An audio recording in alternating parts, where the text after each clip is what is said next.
and tell her mum and dad she had had a change of heart, and that college might not be for her after all.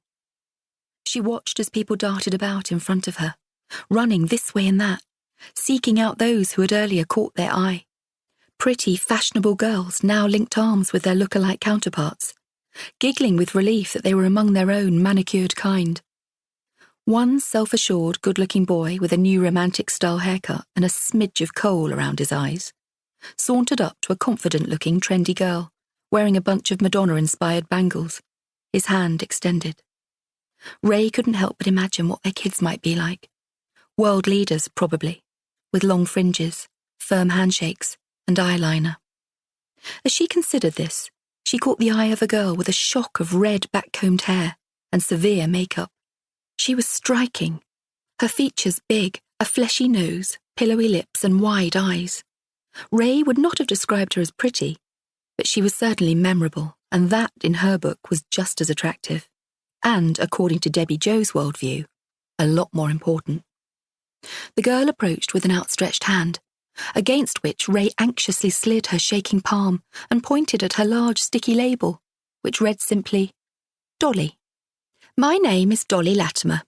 I'm 16, and you look like the only other person in this room who thinks this whole introduction thing is as lame as I do.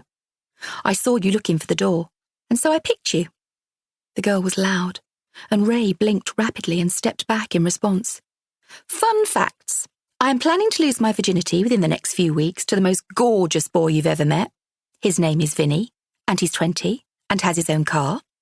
And another fun fact would be that during her whole welcome speech, I fantasized about taking lanky admin woman's clipboard and whacking it over the top of her head. Rae placed her free hand over her mouth to stifle her laughter and looked at the girl. Now it's your turn, Dolly Latimer instructed. She gave a maniacal grin while still pumping her hand up and down. Oh, okay, well, my name is Rae Pritchard, Rae faltered. Rae-Valentine, actually, but no one calls me that, not really. She cursed the dryness of her mouth, which was making her words sound sticky as they left her lips. I failed my O-levels. School wasn't really my thing. I could never seem to get started on studying, even though I actually found the subjects easy. And time kind of ran out. So my mum and dad have told me to come here to learn typing. I wanted to learn to cook, but they said typing would be more useful. Dolly threw back her head and laughed loudly, and Rae felt a flush of joy that she was capable of eliciting this response. Jesus, Rae-Valentine, way to sell yourself. You failed your O-levels. Good. O-levels, in fact all exams are shit. And be under no illusion. This college is not the scrap heap for those of us who couldn't get to university, she boomed. It isn't?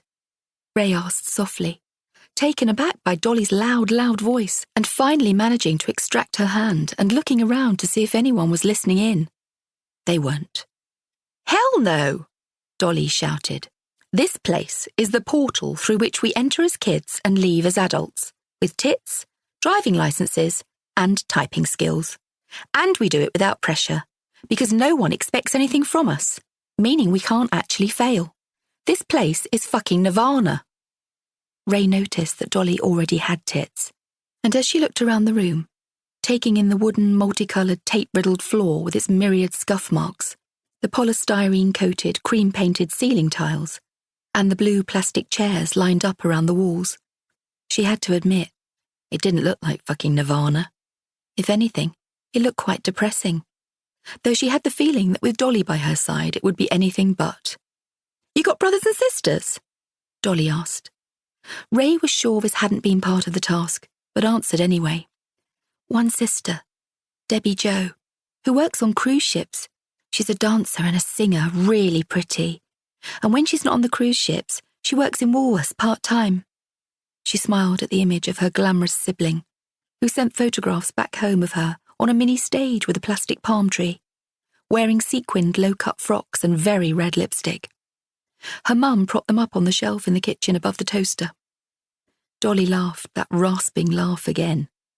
Debbie Jo and Rae-Valentine, are your parents country and western geeks? Please tell me your house is strewn with guitars and that your dad plucks a banjo on the porch, wearing a cowboy hat and a bootlace tie, and your mum has full skirts with petticoats underneath.